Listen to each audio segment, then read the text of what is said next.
Hello students, welcome to my YouTube channel. I am Vikas Kumar.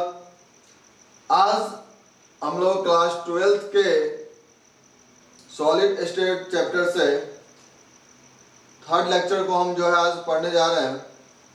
और इस lecture में आज हम लोग क्लासिफिकेशन ऑफ क्रिस्टलाइन सॉलिड पढ़ेंगे। जैसा कि हमने फर्स्ट लेक्चर में पढ़ा था सॉलिड के बारे में, सॉलिड के प्रॉपर्टीज के बारे में। सेकेंड लेक्चर में हमने पढ़ा कि क्लासिफिकेशन ऑफ सॉलिड, जिसमें हमने अमॉर्फस और क्रिस्टलाइन सॉलिड में डिफरेंसेस बताए थे।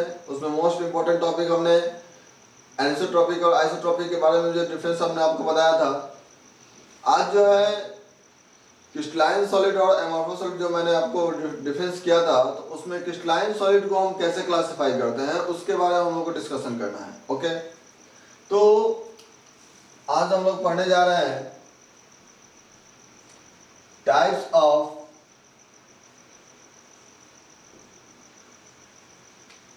Crystalline solid. ओके, तो देखो क्रिस्टलाइन सॉलिड को जैसा कि आप जानते हो जनरली 4 पार्ट्स में क्लासिफाई किया गया है। Molecular solid, ionic solid,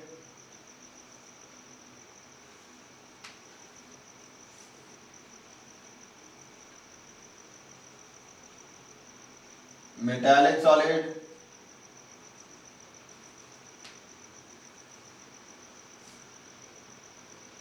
and covalent और नेटवर्क सॉलिड। ठीक है, तो ये जो है ना 4 टाइप्स हैं आपके क्रिस्टलाइन सॉलिड्स के।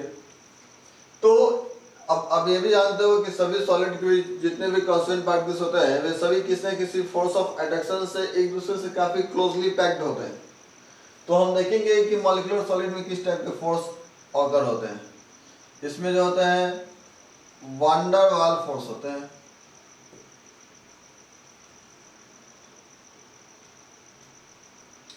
वांडर वाल फोर्स। इसमें आयनिक बॉन्ड होते हैं, इसमें मेटालिक बॉन्ड होते हैं और इसमें कोवलेंट बॉन्ड होते हैं। ठीक है, अब चलो जान दो, ये आपने 4 टाइप्स के सॉलिड देखा और 4 टाइप्स के सॉलिड में आपने 4 टाइप्स के बॉन्ड देख रहे हो। तो जब ये 4 टाइप्स की जो बॉन्ड है, इन सभी बॉन्ड के बारे में आप लोगों ने क्लास 11th में स्टडी किया होगा। ठीक है, जिसमें आप ये भी जानते हो कि जो मॉलिक्यूलर सॉलिड है, तो मॉलिक्यूलर सॉलिड्स को फर्दर 3 पार्ट्स में क्लासिफाई किया गया। एक non polar molecular solid, second polar molecular solid, and third hydrogen bonded molecular solid. हो गया। तो अब देखो ये मॉलिक्यूलर सॉलिड्स के 3 टाइप्स है। जो यहाँ पे आप वांडर वाल फोर्स की बात कर रहे हो, तो वांडर वाल फोर्स जो है ना बहुत सारे टाइप्स के होते हैं। ठीक है, तो बहुत टाइप्स के होते हैं, जिसमें से उनमें से कुछ फोर्सेस के बेसिस पर सॉलिड को भी जो है यहाँ 3 पार्ट्स में क्लासिफाई किया गया है। यहाँ जो नॉन पोलर मॉलिक्यूलर सॉलिड्स देखते हो आप, तो नॉन पोलर मॉलिक्यूलर सॉलिड में वीक डिस्पर्सन फोर्स वर्क करता है। यहाँ डायपोल डाइपोल इंट्रैक्शन वर्क करता है, यहां हाइड्रोजन बॉन्ड वर्क करता है। ठीक है, तो आप देख रहे हो कि वान डेर वाल फोर्स में जो है वीक डिस्पर्सन फोर्स, ठीक है, इसको हम लोग एक और नाम से जानते हैं, लंदन फोर्स के भी नाम से जानते हैं।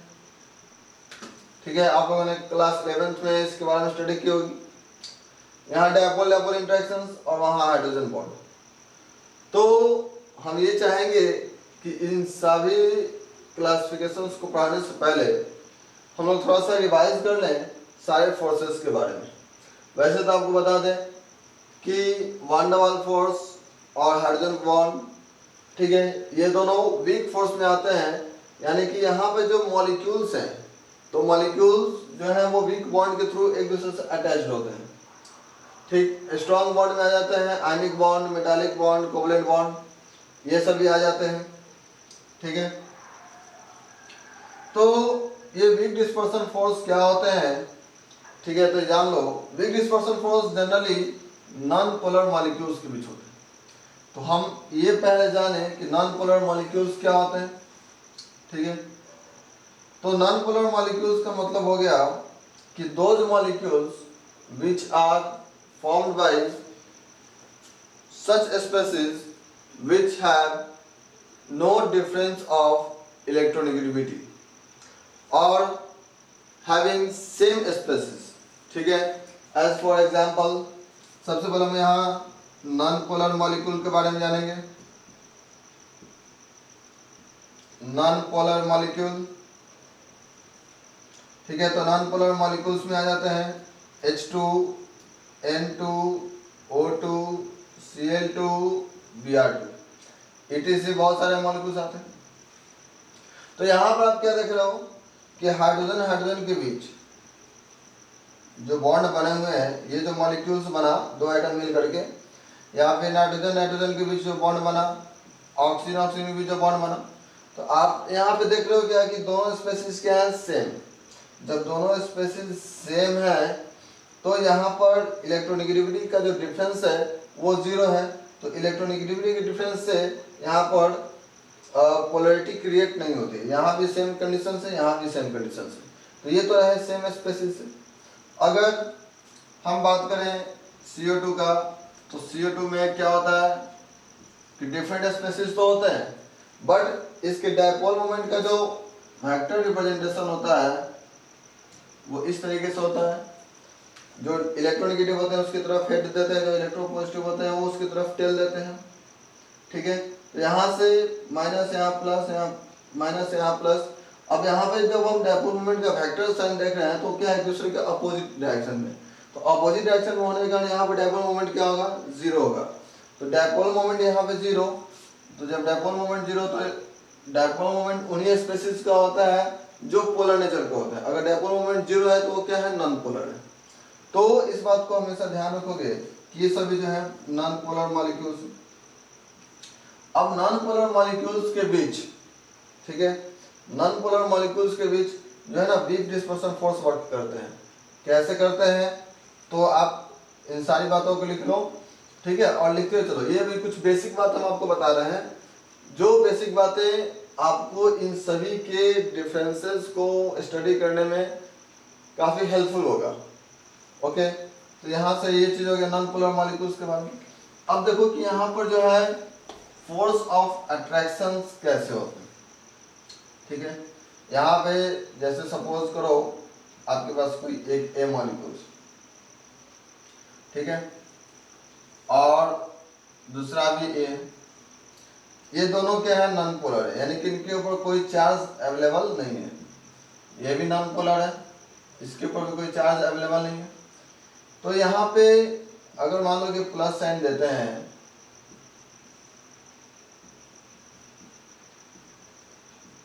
जो कि न्यूक्लियस को रिप्रेजेंट करता है, और आप जानते हो कि उसमें क्या होंगे, तो सारे इलेक्ट्रॉन्स हर जगह इक्वली डिस्ट्रीब्यूट होंगे।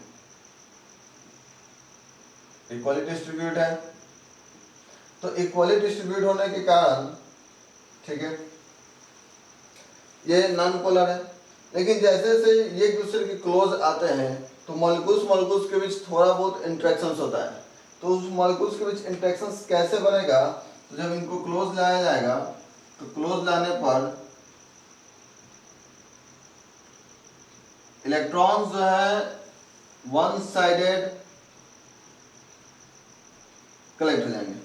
तो इलेक्ट्रॉन्स के वन साइडेड कलेक्ट हो जाने पर क्या होगा कि जिधर इलेक्ट्रॉन्स की डेंसिटी अधिक होती है उधर निगेटिव और उसके अपोजिट साइड में पॉजिटिव, फिर यहाँ निगेटिव और यहाँ पॉजिटिव। तो निगेटिव पॉजिटिव के होने से क्या होता है कि यहाँ पर चार्ज क्रिएट हो जाते हैं। तो चार्ज क्रिएट होने पर पोलैरिटी आ जाती है। पोलैरिटी के कारण ये क्या करेगा, एक दूसरे को अपनी तरफ अट्रैक्ट करेगा। ठीक है, तो ये अट्रैक्शन हो रहा है यहाँ पे। तो अट्रैक्शन पहले क्या था, नॉन पोलर मॉलिक्यूल्स थे। अब ये नॉन पोलर मॉलिक्यूल्स जो है पोलैरिटी क्रिएट हो रही है, बट वो पोलैरिटी जो है परमानेंट नहीं है। वो पोलैरिटी क्या है, यहाँ पे टेम्पोररी है। तो टेम्पोररी होने के कारण एक दूसरे को अट्रैक्शन है, बट वो अट्रैक्शन क्या होता है, काफी स्ट्रॉन्ग नहीं होते। ठीक है, सो वो क्या कहलाते हैं, वीक डिस्पर्सन फोर्स या फिर लंदन फोर्स भी कहलाते हैं। तो ये आपको समझ में आया, नॉन पोलर मॉलिक्यूल समझ में आया होगा, वीक डिस्पर्सन फोर्स समझ में आया होगा। ठीक है, तो इसको भी आप नोट कर लोगे।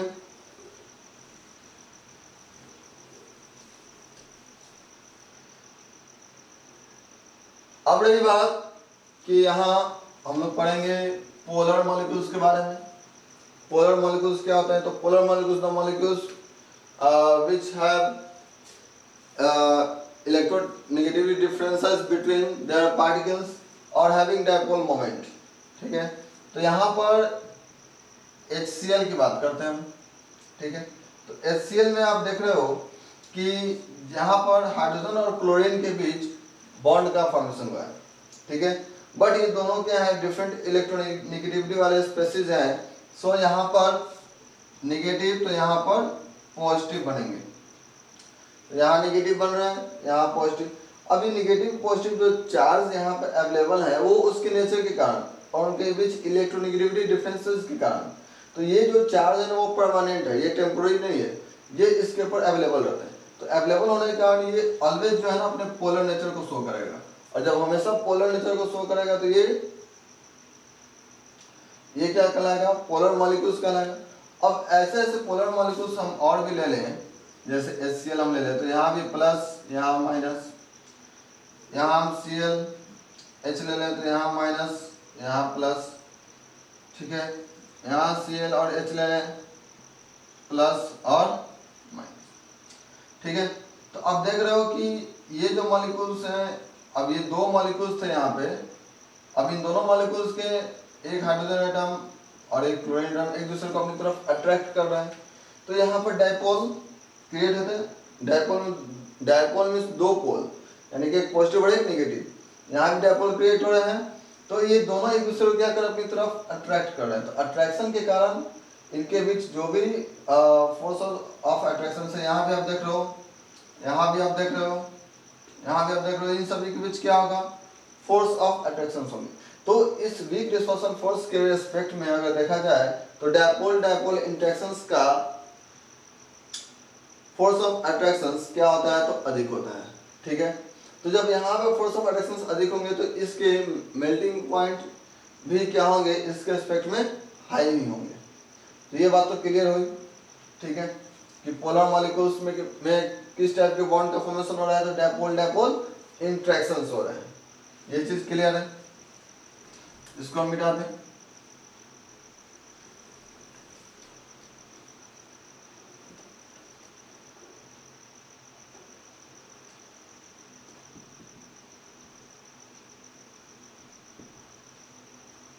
अब ध्यान दो, हाइड्रोजन बॉन्ड। अब ये हाइड्रोजन बॉन्ड क्या होता है, बहुत ही इंपॉर्टेंट बॉन्ड है ये। ठीक है, इसका यूज हम लोग अक्सर करते हैं, ऑर्गेनिक हो इनऑर्गेनिक हो। ठीक है, अपने यहाँ फिजिकल हर जगह हम लोग हाइड्रोजन बॉन्ड का यूज करते हैं। तो हाइड्रोजन बॉन्ड के बारे में जैसे कि मैं आपको बता दूं, होता है कि the attractive force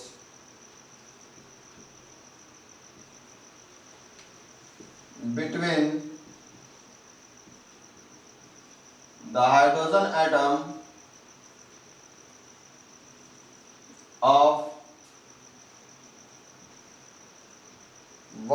molecule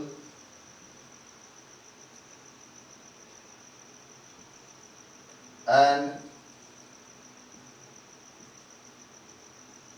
the most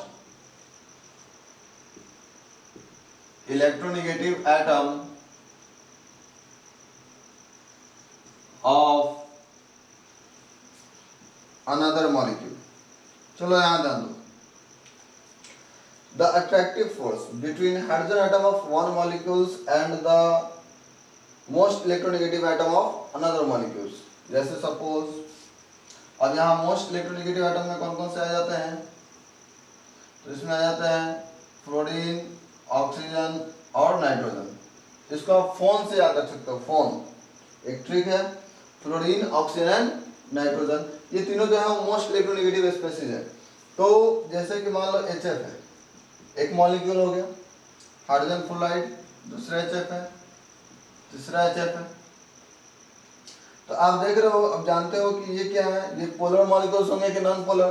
तो अभी मैंने आपको बताया कि डिफरेंट इलेक्ट्रोनेगेटिविटी वाले स्पेसीज अटैच्ड है एक दूसरे से, तो ये पोलर होंगे, यानी कि इसके ऊपर जो है नेगेटिव चार्ज, इसके ऊपर पॉजिटिव, यहाँ पॉजिटिव, यहाँ नेगेटिव, यहाँ पॉजिटिव, यहाँ नेगेटिव. तो अब ये देखो, यहाँ पे क्या है कि एक मॉलिक्यूल का हाइड्रोजन एटम और दूसरे मॉलिक्यूल्स का क्या है, फ्लोरीन एटम. इन दोनों के बीच अट्रैक्शन होगा. तो अट्रैक्शन के कारण यहाँ जो हम लोग एक डॉटेड लाइन से इसको रिप्रेजेंट कर देंगे. इस अट्रैक्शन को हम लोग क्या नाम देंगे, तो हाइड्रोजन बॉन्ड नाम देते हैं, हाइड्रोजन बॉन्ड. यहाँ पे भी जो H प्लस और F माइनस, यहाँ भी जो अट्रैक्शन है उसको भी हम लोग क्या नाम देंगे, हाइड्रोजन बॉन्ड का नाम देंगे. ठीक है. तो यहाँ से हाइड्रोजन बॉन्ड आपने नाम दिया इसका. अगर हम बात करते हैं H2O मॉलिक्यूल्स का,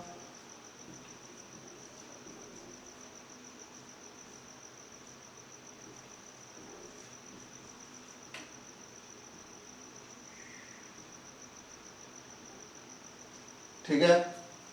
तो H2O मॉलिक्यूल में भी आप देख रहे हो कि यहाँ नेगेटिव चार्ज होते हैं, यहाँ पॉजिटिव होते हैं. एक मॉलिक्यूल का हाइड्रोजन, दूसरे मॉलिक्यूल का ऑक्सीजन, जो कि मोस्ट इलेक्ट्रोनेगेटिव एटम है.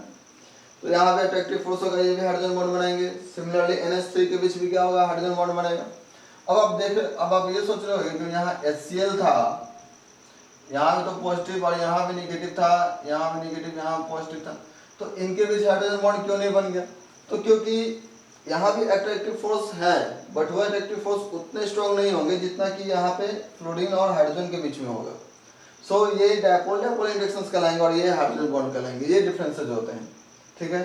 तो आई होप कि ये तीनों फोर्स क्लियर हो गए. मॉलिक्यूल्स के बारे में आप लोग क्लियर कर लिए. ठीक है. अब जो है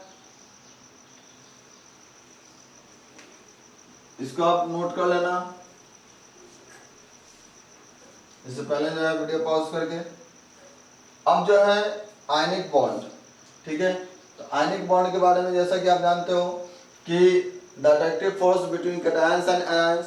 तो कैटायंस और आयंस, जैसा कि मान लो कि आपके पास Na प्लस है, एक कैटायंस है, और Cl माइनस है. तो Na प्लस और Cl माइनस ये दोनों क्या है, अपोजिट चार्ज स्पेसीज है. और अपोजिट चार्ज स्पेसीज होने के कारण एक दूसरे को अपनी तरफ अट्रैक्ट करेंगे.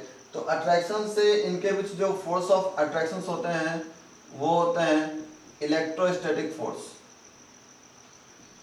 Electrostatic force of attraction. ठीक है. या फिर हम लोग इसको एक और नाम देते हैं कूलम्बिक फोर्स. तो देखो ये इलेक्ट्रोस्टैटिक फोर्स क्या होते हैं. तो इलेक्ट्रोस्टैटिक फोर्स का मतलब हो गया कि इलेक्ट्रिकल चार्ज स्पेसीज के बीच में फोर्स ऑफ अट्रैक्शन. तो यहाँ इलेक्ट्रिकली चार्ज है, ये अपना इलेक्ट्रॉन लूज करने का, इलेक्ट्रॉन गेन करने का ये चार्ज एक्वायर किया है. तो ये इस टाइप की जो बॉन्ड बनेंगे और यहाँ से जो NaCl जो फॉर्म होगा वो एक आयनिक कंपाउंड फॉर्म होगा, और यहाँ पे इस टाइप के बॉन्ड होंगे तो आयनिक बॉन्ड होंगे. ठीक है. अब जो है मेटालिक बॉन्ड की बात करते हैं. आयनिक बॉन्ड के बारे में समझ गए. और एक बात याद रखना कि आयनिक सॉलिड में किस टाइप के फोर्स ऑफ अट्रैक्शन होते हैं? तो इलेक्ट्रोस्टैटिक फोर्स ऑफ अट्रैक्शन। ठीक है, अब हम लोग मेटालिक सॉलिड की बात। तो मेटालिक सॉलिड में क्या होता है कि इसमें जो कॉन्स्टिट्यूएंट पार्टिकल्स होते हैं वो कॉन्स्टिट्यूएंट पार्टिकल्स आपके मेटल आइटम होते हैं, और मेटल आइटम्स के बीच फोर्स ऑफ अट्रैक्शन जो होते हैं वो मेटालिक बॉन्ड के थ्रू होता है। ये मेटालिक बॉन्ड क्या होते हैं? तो आप जैसे कि देख रहे हो यहाँ पे मेटालिक बॉन्ड आप लोगों ने क्लास 11th में पढ़ा होगा। यहाँ मैं फिर से आपको एक्सप्लेन कर दे रहा हूँ कि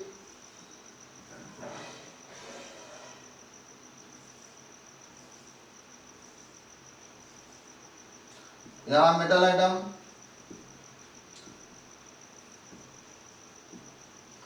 और मेटल आइटम के पास जैसा कि आप जानते हो कि इलेक्ट्रॉन्स लूज करने की टेंडेंसी होती है, यानी कि उसके पास फ्री इलेक्ट्रॉन्स होते हैं।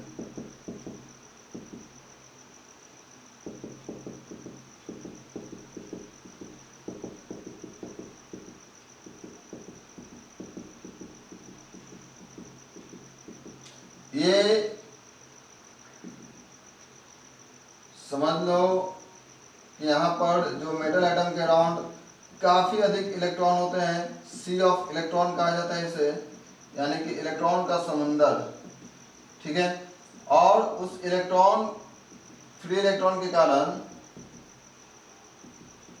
ठीक है, फ्री इलेक्ट्रॉन के कारण ये सारे एटम्स, जैसे मान लो कि ये अगर इलेक्ट्रॉन यूज करता है तो पॉजिटिव चार्ज, अब ये क्या करेगा? इसके इलेक्ट्रॉन को अपनी तरफ खींचेगा, ये इसके इलेक्ट्रॉन को अपनी तरफ खींचेगा, इसके इलेक्ट्रॉन को भी अपनी तरफ खींचेगा और इसके इलेक्ट्रॉन को भी अपनी तरफ खींचेगा। यानी कि एक मेटल चारों साइड से इलेक्ट्रॉन को अपनी तरफ खींच रहा है, तो जितना एफिशिएंसी इसके पास है उतना एफिशिएंसी इन चारों के पास है। ये भी क्या करेगा? इसको अपनी तरफ खींचेगा, खींचेगा ना। तो अब ये बताओ कि एक मेटल आइटम चारों मेटल आइटम से अपने जो एडजेसेंट में है उससे क्या स्ट्रांगली अटैच है या नहीं है? तो बिल्कुल भाई स्ट्रांगली अटैच्ड है। तो जब स्ट्रांगली अटैच्ड है तो इनके भी जो फोर्स ऑफ अट्रैक्शन होंगे वो फोर्स ऑफ अट्रैक्शन क्या कहलाएंगे? तो मेटालिक बॉन्ड कहलाएंगे, और काफी स्ट्रांग बॉन्ड होते हैं। तो ये रहा मेटालिक बॉन्ड के बारे में। कोवलेंट बॉन्ड और नेटवर्क्स, यहाँ देखो कोवलेंट बॉन्ड तो जैसा कि आप जानते हो कि इलेक्ट्रॉन्स के शेयरिंग के थ्रू, म्यूचुअल इलेक्ट्रॉन्स का शेयरिंग होता है, जिससे कारण कोवलेंट बॉन्ड का फॉर्मेशन होता है। बट यहाँ पर नेटवर्क सॉलिड का क्या मतलब होता है कि यहाँ पर छोटे छोटे कोवलेंट बॉन्ड जो होते हैं वो छोटे छोटे मॉलिक्यूल्स के फॉर्म में नहीं होते हैं, बल्कि एक जायंट मॉलिक्यूल होता है। जायंट मॉलिक्यूल्स में आप समझ जाओ कि एक बहुत ही लार्ज मॉलिक्यूल, जैसे डायमंड में आप देखते हो कि एक कार्बन आइटम बहुत सारे का 4 कार्बन आइटम से अटैच होता है, फिर वो 4 कार्बन आइटम और भी 4 कार्बन आइटम से अटैच होते हैं, और इस प्रकार से एक लॉन्ग नेटवर्क स्ट्रक्चर बनाते हैं। सिमिलरली ग्रेफाइट में भी क्या होता है कि कार्बन जो है लॉन्ग स्ट्रक्चर बनाते हैं। तो वहां पर जो है, वहां पर कोवलेंट में कोवलेंट बॉन्ड तो बनते हैं, और साथ ही साथ क्या होता है, कोई एक नेटवर्क स्ट्रक्चर बनाता है। ठीक है, तो यहां पर आप लोगों ने ये समझा, यहां पर आप लोगों ने ये समझा कि जितने भी टाइप्स के बॉन्ड हैं उन सारे बॉन्ड्स को हमने आपको एक्सप्लेन कर दिया। ठीक है, और ये हमने इसलिए एक्सप्लेन किया क्योंकि थोड़ा बेसिक चीज थे जो आप लोगों ने 11th में पढ़ा था। अक्सर बच्चों के दिमाग से 11th की बातें निकल जाती हैं, सो हम यहाँ पे रिवाइज करते हुए और हम इसके आगे अब इन सब के बारे में वन बाय वन करके हम लोग डिफरेंसेस पढ़ेंगे। ठीक है, तब तक पहले आप इसको नोट करो। ओके,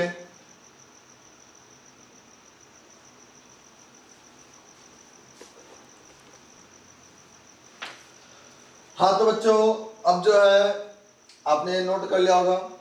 अब जो है हम इसके आगे इसके डिफरेंसेस को हम बताने जा रहे हैं। ठीक है, अभी तक मैंने इसके बॉन्ड वगैरह के बारे में डिस्कशन किया, मॉलिक्यूल्स के बारे में डिस्कशन कर लिया। ठीक है, अब जो है इसमें डिफरेंसेस देख लो, डिफरेंसेस क्या होते हैं।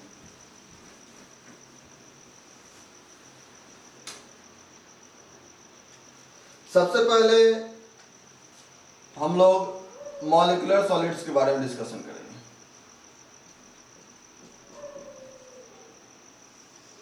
ठीक है, तो मॉलिक्यूलर सॉलिड्स क्या है? The crystalline solid,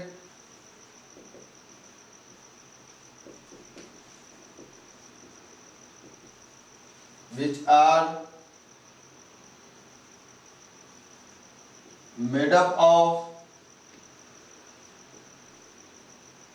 molecules and are held together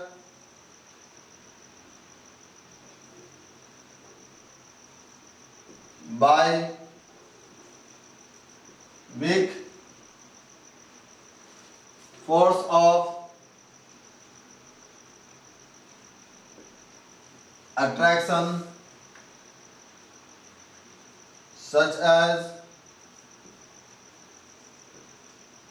van der Waal force और हाइड्रोजन बॉन्ड। ठीक है, तो यहां पे देखो वैसा क्रिस्टलाइन सॉलिड जो किससे मिलकर बना हो, तो मॉलिक्यूल से मिलकर बना हो और जिसके बीच वीक फोर्स ऑफ अट्रैक्शन हो, यानी कि van der Waal फोर्स या फिर हाइड्रोजन बॉन्ड हो। ठीक है, it is further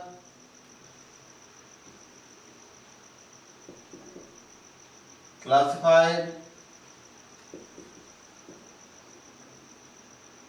into following। चलो याद हम पहला क्या है, non polar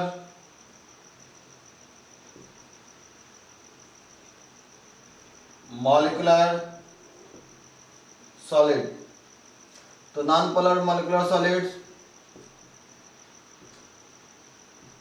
the molecular solids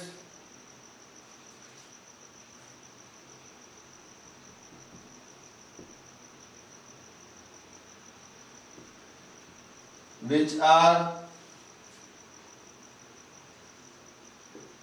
made up of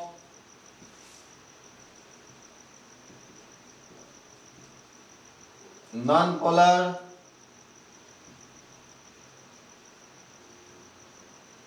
molecules and are held together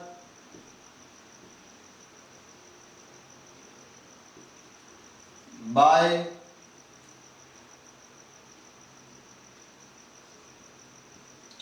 weak dispersion force और लंदन फोर्स। ठीक है, बात समझिएगा। Those molecular solids which are made up of non polar molecules. Non polar molecules में मैंने जैसे कि मैंने आपको बताया था hydrogen, oxygen, nitrogen, CCl4 etc, या फिर और जो है noble gas etc। Noble gas में helium neon, argon, krypton, xenon, neutron ये सभी आ जाते हैं। और आप ये सोच रहे होंगे कि सभी तो गैसेस फॉर्म में पाए जाते हैं, तो इन्हें सॉलिड क्यों? तो जब हम इसको फ्रीज करते हैं और फ्रीज करके जब हम इसको सॉलिड फॉर्म में ले आते हैं, तो इसकी जो सॉलिड होंगे ना, वो सॉलिड क्या कराएंगे? नॉन पोलर मॉलिक्यूलर सॉलिड कराएंगे। जब आप देख रहे हो कि ये सभी जो है गैसेस फॉर्म में पाए जाते हैं, तो हमारे रूम टेम्परेचर पे होते हैं, यानी कि रूम टेम्परेचर पे कौन से स्टेट में पाए जाएंगे? तो ये गैसेस स्टेट में होते हैं। ठीक है, तो और साथ ही साथ जब ये रूम टेम्परेचर पर गैसेस स्टेट में होंगे, तो इनका जो सॉलिड फॉर्म होगा वो क्या होगा? काफी सॉफ्ट होगा। ठीक है, तो हम लिख सकते हैं these solids are very soft। ठीक है, उसके बाद these are also bad conductor of electricity। These are bad conductor of यानी कि इनसे जो है इलेक्ट्रिसिटी पास नहीं होती है। और चूंकि इनके बीच वीक डिस्पर्सन फोर्स वर्क करते हैं, तो वीक डिस्पर्सन फोर्स वर्क करने का इसका मेल्टिंग पॉइंट क्या होगा? काफी लो होगा। They have very low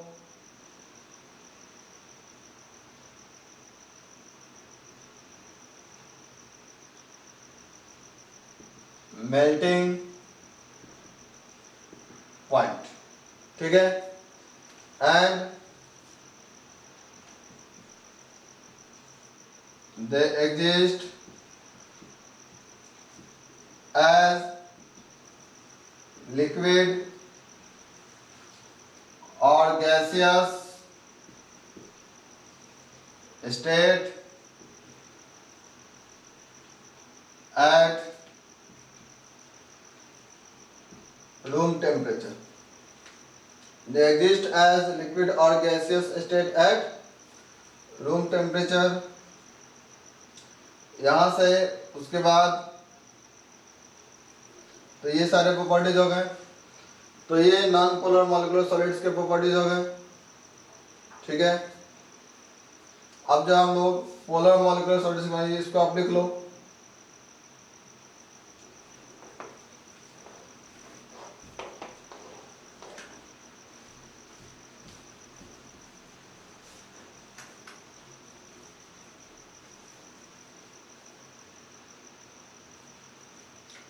second जो है polar molecular solid, those molecular solids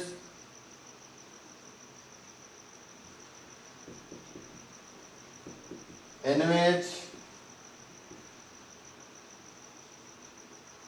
atoms or molecules are held together by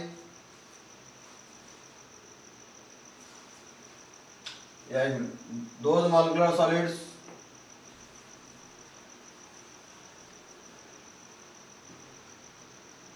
which are formed by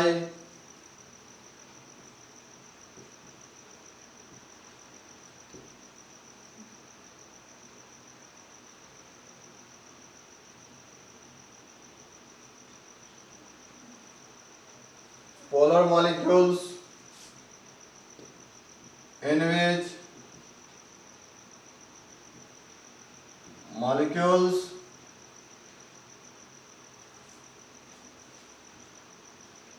are held together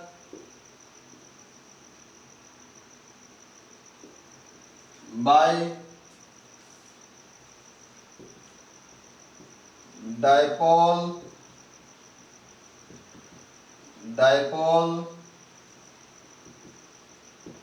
interaction. Dipole interaction are known as polar, are known as polar molecular solid. Okay, example इसके आप देख लो। वैसे molecular solid जैसे HCl, SO2, ठीक है,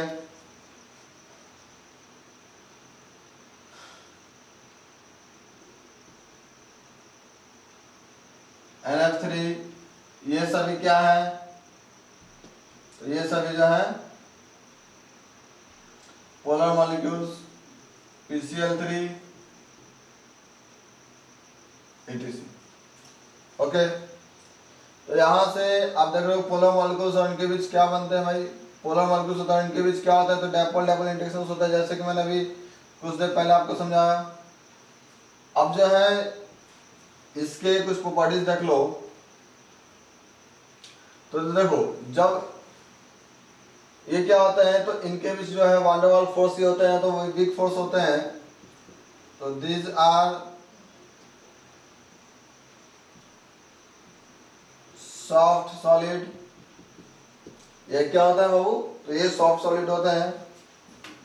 उसके बाद these are soft solid हो गया, these आर आल्सो बैड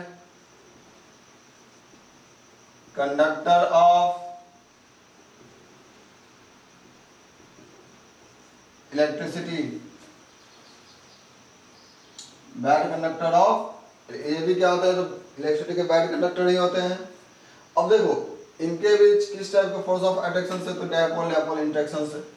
अब dipole dipole interactions weak dispersion force से थोड़ा सा स्ट्रांग होते हैं, तो इसके बॉइलिंग पॉइंट जो है लो ही होंगे, बिकॉज ये dipole dipole interactions van der Waal force के टाइप्स हैं। तो वांडरवाल फोर्स क्या होता है, वीक फोर्स होता है, जैसे कि मैंने कुछ देर पहले आपको बताया। तो उस कारण से इसका भी मेल्टिंग पॉइंट क्या होगा, लो ही होगा, but polar non polar molecular solids के रिस्पेक्ट में क्या होगा, हायर होगा। तो हम कह सकते हैं कि they have low melting point but have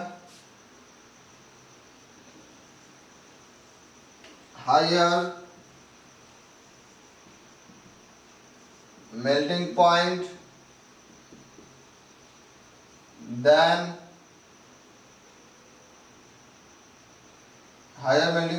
than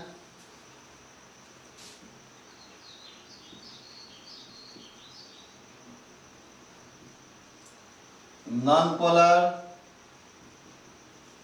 molecular solid। ठीक है,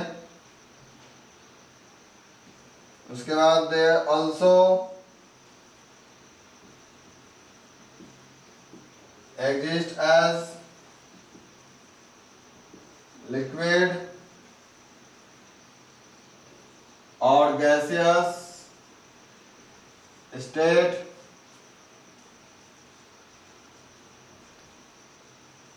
एट रूम टेम्परेचर, यानी कि ये सभी क्या होते हैं, हमारे रूम टेम्परेचर पर जो है गैसियस स्टेट में पाए जाते हैं। ओके, तो ये रहे नॉन पोलर मॉलिक्यूलर सॉलिड्स के कुछ प्रॉपर्टीज, आप इसको भी लिख लो। इसके बाद हम लोग पढ़ेंगे हाइड्रोजन बॉन्डेड मॉलिक्यूलर सॉलिड्स के बारे में। ठीक है, थर्ड पॉइंट होगा इसका मॉलिक्यूलर सॉलिड्स का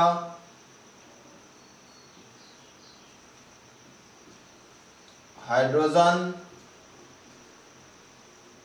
बॉन्डेड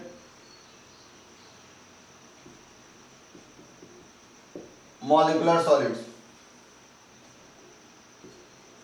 तो आप क्या कह सकते हो, the molecular solids which are formed by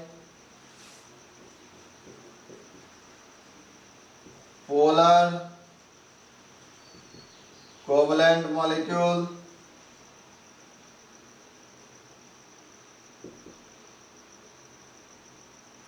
which are held together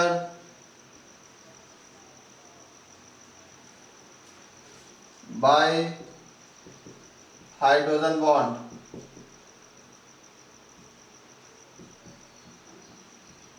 are known as hydrogen bonded molecular solid। और इसमें जैसे HF, H2O, NH3 etc, ये सभी क्या है, तो ये सभी ऐसे मॉलिक्यूल्स है जिसमें हाइड्रोजन बॉन्ड का फॉर्मेशन होता है। ठीक है, तो अब चूंकि ये हाइड्रोजन बॉन्ड भी क्या है, तो वीक फोर्स है, तो दीज आर सॉफ्ट सॉलिड, इसके जो सॉलिड बनेंगे वो क्या होंगे, सॉफ्ट होंगे। These are also bad conductor of electricity, ये भी क्या होता है, इलेक्ट्रिसिटी के बैड कंडक्टर होते हैं।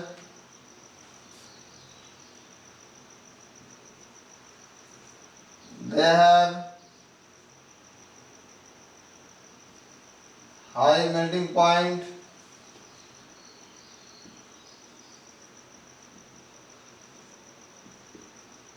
melting point,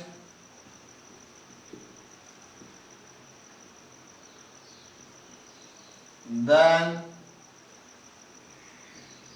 two others, यानी कि उन दोनों के अलावा कौन कौन से? तो नॉन पोलर और मॉलिक्यूलर के एस्पेक्ट में इसका मेल्टिंग पॉइंट क्या होता है? तो हाई होता है।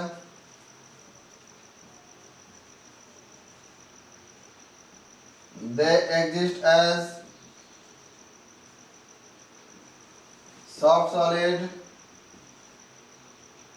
and volatile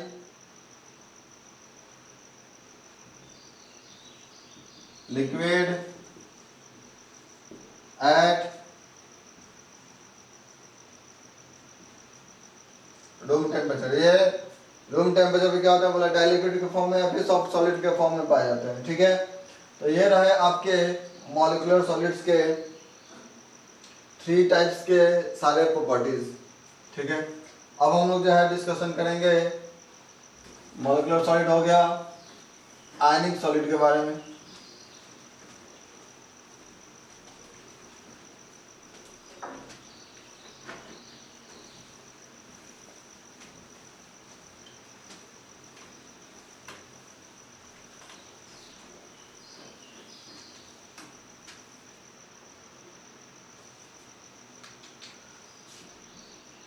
ionic solid. ठीक है, तो आयनिक सॉलिड क्या है? The crystalline solid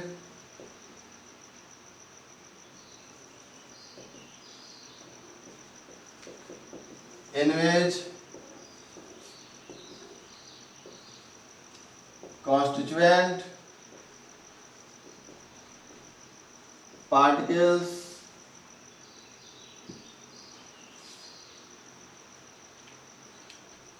are ions, और आयंस में क्या होता है? Cation and anion. Constant particles are ions and are held together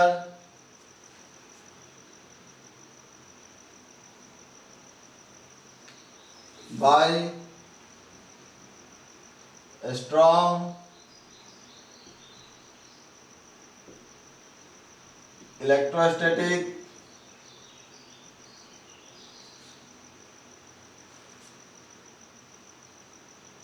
force of attraction और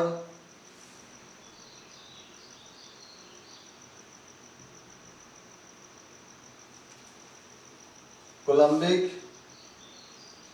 फोर्स ऑफ अट्रैक्शन। ठीक है, तो यहां से आप देख रहे हो कि आयनिक सॉलिड में क्या होता है? तो कंस्टिट्यूएंट पार्टिकल्स उसके आयंस होते हैं, और उन आयंस में कैटायंस और एनायंस होते हैं एक दूसरे से strong electrostatic force of attraction से जो है अटैच होते हैं। ठीक है, तो यहाँ पे ये हो गया। अब जो है इसके एग्जांपल देख लो, NaCl, MgCl2, CSO4, ये सभी क्या है? तो ये सभी आयनिक सॉलिड के एग्जांपल है। यहां से इनके प्रॉपर्टीज के बारे में आप क्या कर सकते हो? ठीक है, तो आप अब देखो, चूंकि strong electrostatic force of attraction होते हैं तो सॉफ्ट तो होंगे नहीं, थोड़ा हार्ड होते हैं। तो these solids are hard.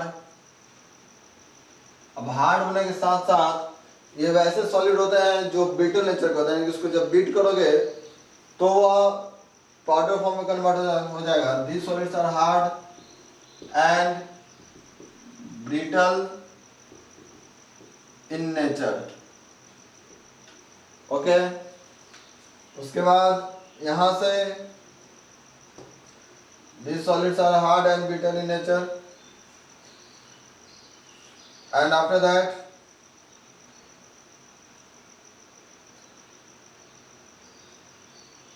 these are, अब ये बताओ इलेक्ट्रिसिटी के क्या होंगे, गुड कंडक्टर होंगे या फिर बैड कंडक्टर होंगे। तो देखो इलेक्ट्रिसिटी कोई भी सब्सटेंस तभी कैरी करता है या तो उसमें इलेक्ट्रॉन्स का मूवमेंट हो या फिर आयंस का मूवमेंट हो। तो दो टाइप्स के कनेक्टिविटी होता है उसमें, एक तो होता है इलेक्ट्रॉनिक और एक होता है इलेक्ट्रोलाइटिक। इलेक्ट्रॉनिक में जो होता है इलेक्ट्रॉन्स के थ्रू, इलेक्ट्रोलाइटिक में होता है वो इलेक्ट्रोलाइट्स के थ्रू यानी कि उसके आयंस के थ्रू। तो यहाँ पर चूंकि आयंस प्रेजेंट है तो याद रखोगे आयंस जब अपने सॉलिड फॉर्म में हो तो वो आयंस फ्री नहीं होते, बट वही जब मॉल्टन स्टेट में होते हैं तो आयंस फ्री होते हैं। तो जब आयंस जब अपने फ्री स्टेट में होंगे तो उन आयंस का मूवमेंट होगा और अपने फ्री स्टेट में ही वो इलेक्ट्रिसिटी को कंडक्ट करते हैं। तो दीज आर, हम लिख सकते हैं good conductor of electricity in their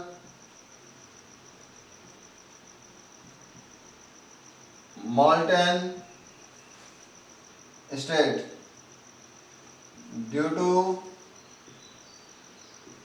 the presence of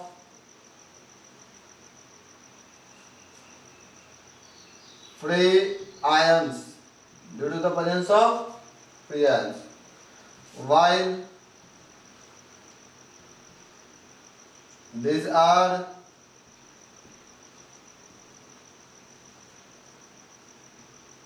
bad conductor of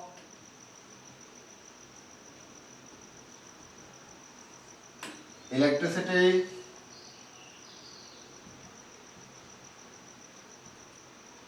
in their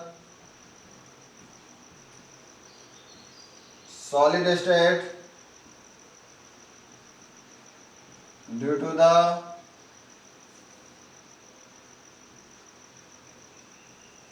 absence of free ion। ठीक है, तो यहाँ पे आपने देखा कि हार्ड होते हैं, ब्रिटल होते हैं, इलेक्ट्रिसिटी का कंडक्टिविटी आपने देख ही लिया, एग्जाम्पल भी आपने देख लिया। ठीक है, उसके बाद अब जो है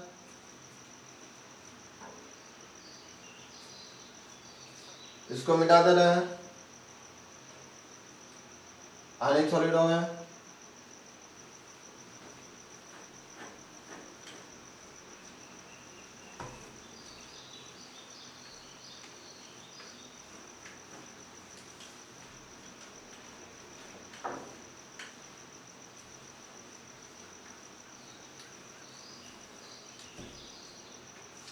अब नेक्स्ट हम लोग मेटालिक सॉलिड के बारे में पढ़ेंगे जो कि आपका थर्ड है, मेटालिक सॉलिड। ठीक है, तो यहां से आप लिख सकते हो the crystalline solid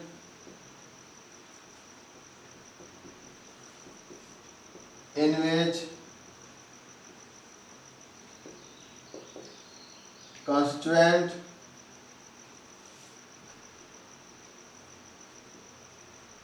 particles are metal atom and are held together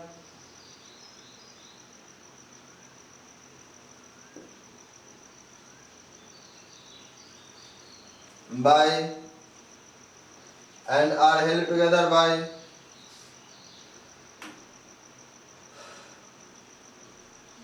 metallic bond. और किसके थ्रू? तो मेटालिक बॉन्ड के थ्रू अटैच्ड होते हैं।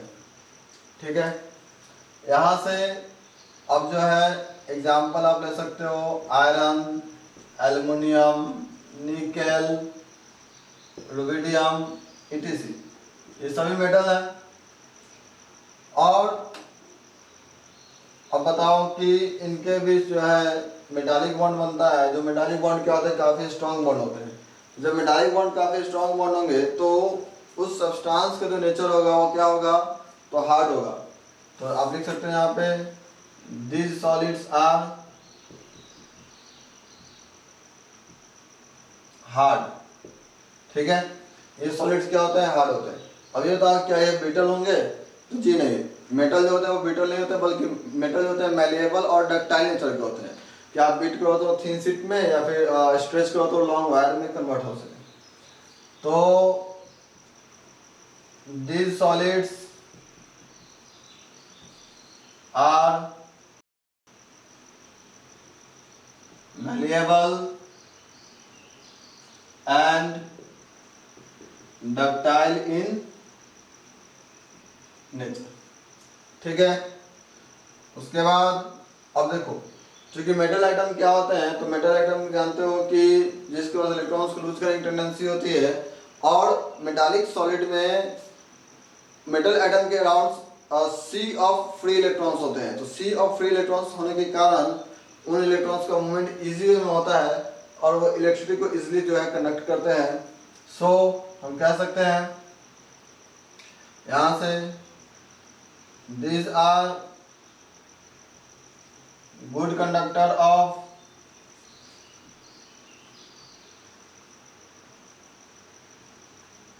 heat and electricity due to the presence of free electron. ठीक है, उसमें इलेक्ट्रॉन्स के फ्री होने के कारण वो इजिली जो है वो हीट और इलेक्ट्रिसिटी को कंडक्ट करते हैं। उसके बाद these solids have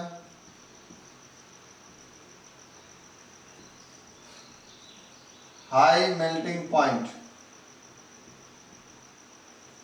high melting point due to the strong electrostatic force of attraction, strong electrostatic force of attraction। ठीक है बाबू, तो ये चीज हो गया। आप इसको मेटालिक सॉलिड के डिफरेंसेस में लिख लो। और एक बात याद रखिएगा, उसमें आयनिक सॉलिड वाले केस में जो हमने मेल्टिंग पॉइंट के बारे में नहीं लिखाया था, तो इससे उसका मेल्टिंग पॉइंट कम होता है, बट मॉलिक्यूलर सॉलिड से क्या होता है, तो हाई होता है। ठीक है, उस बात को याद रखिएगा।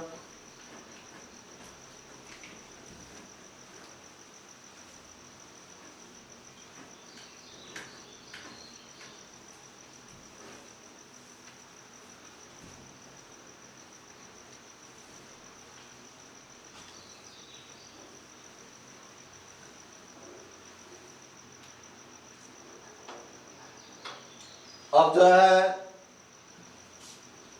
ये हो गया।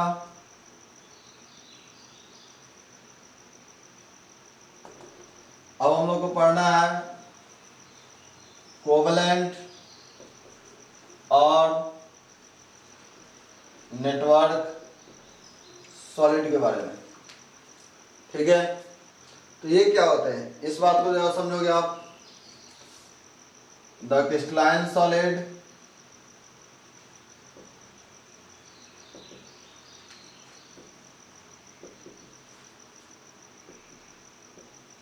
in which constituent particles are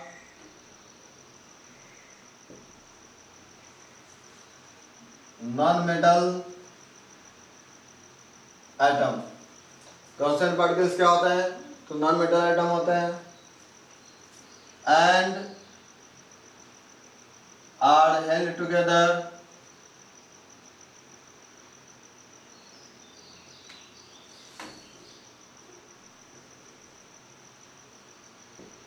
through covalent bond and are held together through covalent bond,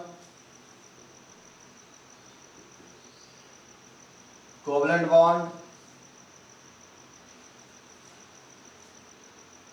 which form long chain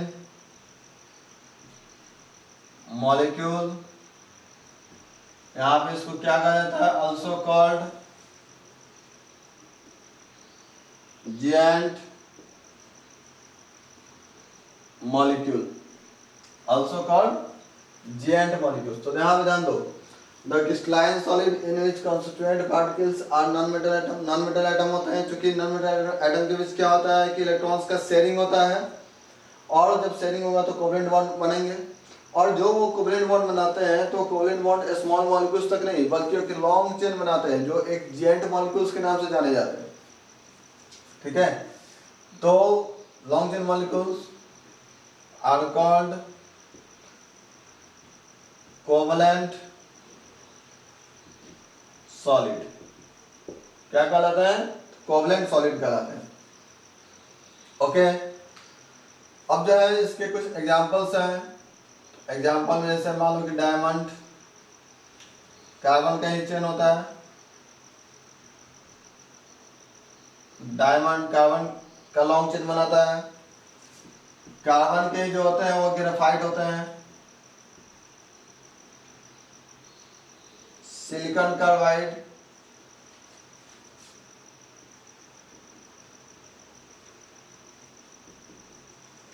etc. ये सभी क्या है, तो लॉन्ग चेन मॉलिक्यूल्स वाले सॉलिड हैं जो कि नेटवर्क सॉलिड भी कहलाते हैं। इनके बीच नेटवर्क का फॉर्मेशन होता है। अब हमें ये बताओ कि जब ये कोवलेंट बॉन्ड बन रहा है तो कोवलेंट बॉन्ड क्या होता है, स्ट्रॉन्ग बॉन्ड होते हैं। तो जब कोवलेंट बॉन्ड स्ट्रॉन्ग बॉन्ड होंगे तो these solids are hard, these solids are hard. But एक बात बता दें आपको कि सॉलिड हार्ड तो होते हैं, ठीक है, बट मेलिएबल और डक्टाइल नहीं होते, बल्कि ये ब्रिटल नेचर के होते हैं, क्योंकि इनको जब हम बीट करते हैं तो वह चूचू, जैसे ग्रेफाइट को अगर आप बीट करते हो या फिर आप ग्रेफाइट अपने पेंसिल में भी देखोगे, ठीक है, शार्पनर से क्या करते हो, जब उसको कट करते हो तो वह पाउडर फॉर्म में आप मिल जाता है आपको। तो these solids are brittle in nature, these solids are brittle in nature. ठीक है, उसके बाद these are also bad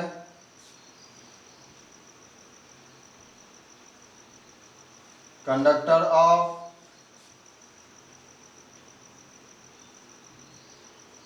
electricity.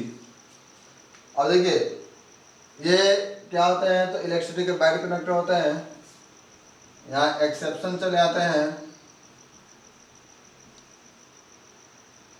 आपके कार्बन जो कि किस फॉर्म में होता है, तो यह ग्रेफाइट के फॉर्म में होते हैं। ठीक है,